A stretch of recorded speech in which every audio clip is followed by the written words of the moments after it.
Welcome to the Elevator World podcast. The November issue of Elevator World will focus on evacuation solutions and emergency operations. Here is the editor's overview, Safety Awareness That Counts, by Ricia Hendrick, read by Hanno Vanderbilt. As we write this month, several members of our staff have just returned from the National Association of Elevator Contractors Convention and Exhibition in Boston, and are getting ready to go to Augsburg, Germany for the Interlift Expo. With just a week in between, many suppliers in the industry are scurrying to be present at both events. Articles on these events will follow in December and January. One of the things that occurred in Boston was the introduction by the Elevator Escalator Safety Foundation of the industry's new safety characters for the elementary school children's age group. The young safety rider superheroes should be well received by the target age group and will help promote safety awareness. Additional plans for the EESF include updating the university and senior adult programs as well. A new foundation program being considered is of particular interest to me. It involves teaching those who work near escalators and elevators how to be aware of emergencies occurring and how to assist. As you will see in the article, it is safety awareness that counts, by our China correspondent. Awareness by ordinary citizens can make the difference between life and death. Our focus this month is on emergency operations and evacuation solutions, and we have 3 excellent articles that speak to the subject. Use of Elevators During Emergencies by David McCall summarizes the initiatives taken in North America to address the use of elevators in emergencies by both firefighters and occupants for evacuation. 2 task groups established by the American Society of Mechanical Engineers and chaired by the author studied the issues and developed recommendations for the elevator, building, and other related codes to address these issues. A new operation called Occupant Evacuation Operation is included in the ASME A17.1/CSA B44 elevator code in 2013, and its origins and applications are explored here. Comparison of concepts for evacuation lifts by Ashikur Rahman and Wim Offerhaus of Mitsubishi Elevator Europe explores the different concepts of evacuation lifts on the market and makes suggestions for further standardization and development.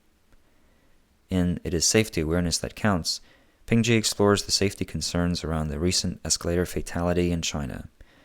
This accident caused widespread public concern about escalator safety, while the investigation, the most responsive and fastest in Chinese history, uncovered the causes of the accident as the result of human error on multiple levels.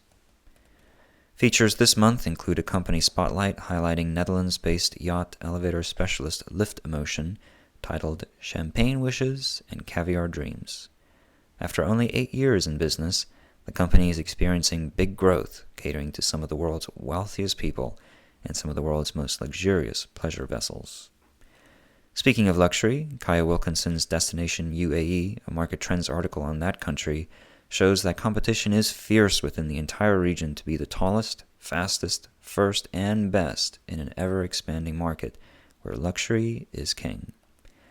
Home of the current world's tallest building, the Burj Khalifa in Dubai, the Emirate continues to spend money to build more and bigger, and it is not alone. The rest of the country is following suit, and the industry is increasingly optimistic about the country's future growth. We wrap up features with iWalks in Heathrow Airport by Begona Flores Canseco, who explores ThyssenKrupp's challenging installation of the first iWalks in the UK at one of the world's busiest airports. Elevator Door Force by John W. Koshak is our first peer-reviewed article. We are grateful to Luby Ali and Walter Glasser for their expertise. This continuing education article, worth 2 continuing education units, provides information needed to educate elevator personnel who work on elevator doors every day to understand code requirements, measurement, testing, and adjustments, and the imperative to limit the maximum forces to ensure the highest level of safety. That brings us back to the whole discussion on safety awareness. We make our equipment quiet and design it to fit into the landscape. As an industry, are we wrong to expect our users to exhibit a level of consciousness and responsibility for their own safety, much less that of others, when they barely even notice we exist? To quote the article, "It is safety awareness that counts." If everyone in the building has sufficient common sense regarding elevator and escalator safety, for example knowing the location and function of the emergency stop button, accidents can be substantially reduced." End quote. If that is the case, then the EESF, with its revamped programs, is certainly headed in the right direction.